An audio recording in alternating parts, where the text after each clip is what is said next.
What's up guys, JB2017 here. This is the second part of my E3 2013 Xbox press conference recap. So here we are, starting off with Minecraft. Basically they're like, it's been this popular on the Xbox 360 and we're releasing a version for the Xbox One. It's gonna have bigger worlds, bigger multiplayer, bigger everything, which is fantastic. I hope they kind of innovate a little more, and of course we'll get an updated version of the game that's way closer to the PC version.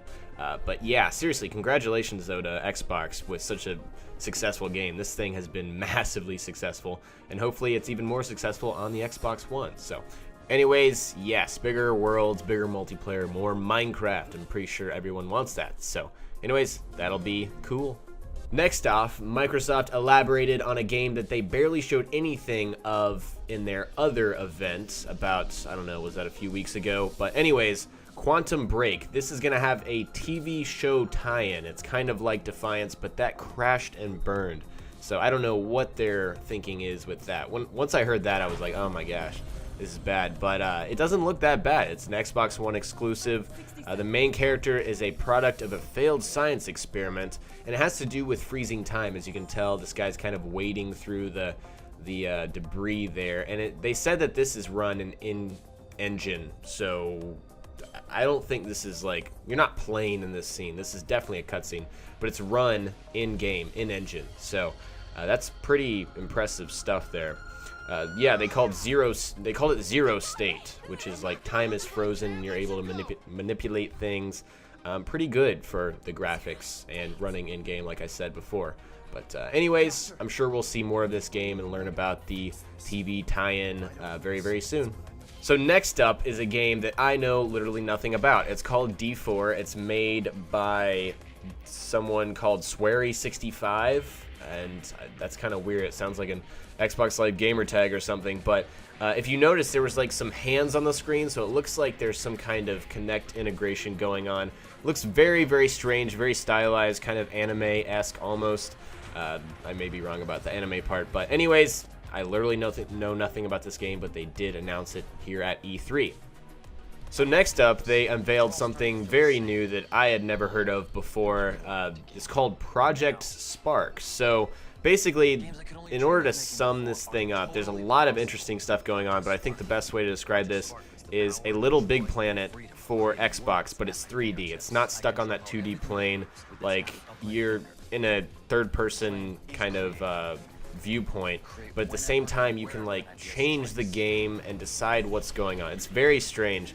Let me go to my notes here. Basically, you can make your own game, and there's a lot of SmartGlass integration. So basically, you take your tablet or your phone or whatever, and you're able to get some other kind of interface, and then using kind of the touch mechanics, you can like mold a world. It's really hard to describe, to be honest, but it's using a lot of innovative technology.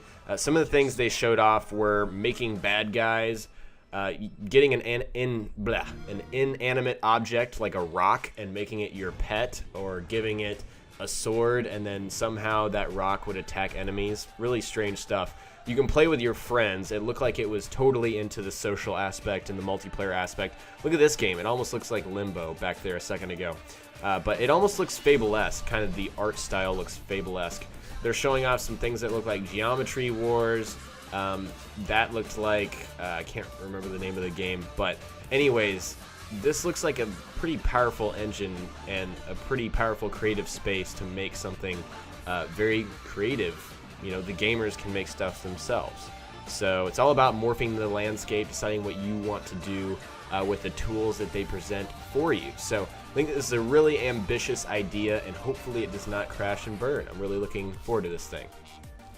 Okay, so next up, guys, I'm just going to show this gameplay twice because I'm going to talk about this game on the screen right now. It's called Crimson Dragon. But first off, I don't have any footage of this, but they basically went a little more in depth with SmartGlass. Basically, they're going to allow you to be in the game menus remotely from wherever you are, as long as you're connected to the internet, of course. But they're going to have dynamic progress timelines, so you can look through what you've done in the game, what you have achieved, I guess. I'm sure achievements are going to be tied in somewhat. They're going to have smart match multiplayer. So there's going to be a lot of almost data mining, it seems like, and collecting of information when you're playing games, and they're going to try to use that to match you with players in multiplayer games. So that's pretty much the extent of which I know about that. They also went out and did another Killer Instinct demo where they had an analog fighting stick. I'm not sure how important that is, but they showed off a big system that really is probably Microsoft's answer to the PS4's sharing capability. It's called Upload Studio. It's basically a game DVR system. So we know for sure that the Xbox One has a game DVR recording function in it. So you'll be able to share it with the cloud. You'll be able to edit it a little bit, and I'm sure it'll have its own little social network, or maybe you'll be able to share it with Facebook, Twitter, stuff like that. So they also came on and they showed that you can actually live broadcast your games through Twitch, which is a very big deal because PS4 has the very same thing, except they're using like Ustream or something. And I don't know about you guys, but I've heard way more about Twitch than I've heard about Ustream. So that's probably a big partnership thing going on there. They also came on and stated that they're getting rid of Microsoft points and using real money. And they were very, quick and concise about that. So, yeah. And finally, I'm going to talk about this gameplay in the background. So this is Crimson Dragon. I actually don't have a ton to talk about concerning this game. However, it's a Dragon Connect-heavy looking game with shiny colors. Yes, I actually wrote that down.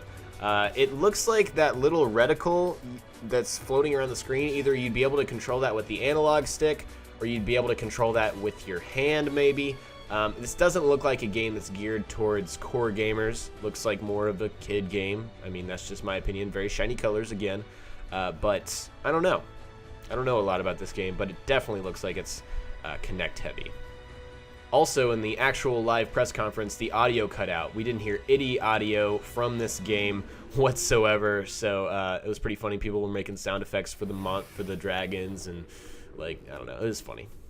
Next up, they showed a very big, awesome surprise that, I was totally not expecting. It's Dead Rising 3, which features a new protagonist, a new city, Los Perdidos, California. So the new protagonist, his name is Nick Ramos, and that's all we know about the protagonist. But from seeing this gameplay in this trailer, well, they had a big gameplay thing going on. They had where they went around the entire city, and it was very impressive. I'll talk about that a little bit, but this is just a trailer. So anyways, it had more of a serious feel, in my opinion, than the other, Dead Rising games where you could just, kill zombies in ridiculous ways. You can still do that, but it was extremely, extremely bloody. They also talked about the fact that there were no load times, which is incredible. No load times. That's a huge, there's small increments of time that, gamers have to deal with, and sometimes we bitch about.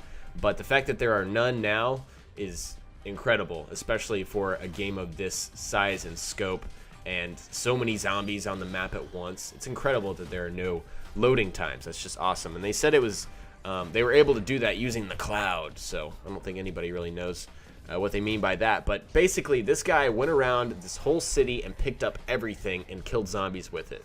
He brought a sledgehammer and a saw to a bench and made a sledge saw. It was fucking amazing. You can craft new weapons like all of the other Dead Rising games. You can distract zombies by shooting a flare gun. He did that in the demo. He shot a flare gun in the air, and then all of a sudden there were 100 zombies on the screen at once, and they all ran to that flare. Really cool stuff. The city looks like it's realistically sized. You can actually, what you see in the distance, you can actually drive over there and go see what's up. The guy drove around the city. He was just running over hundreds and hundreds of zombies, and I was very, very impressed by that. Also, at the very end, he whipped out a tablet or a Surface or something and called in artillery. So you can call in stuff in the game using Xbox SmartGlass and remotely call in artillery, and I'm sure there are plenty of other things you can do in the game using Xbox SmartGlass. So anyways, it's also an exclusive to Xbox One, which is a pretty big deal. That's a pretty big reason to get an Xbox One, in my opinion. Alright, so this is probably another good stopping point for the end of part 2 of my E3 Xbox recaps. So anyways, guys, stay tuned to my channel. Subscribe if you want to stay tuned on Xbox news at E3, and of course PS4 and all the other stuff that's going to be revealed in the next coming days. So anyways, stay tuned for part 3 on my channel very soon. Peace.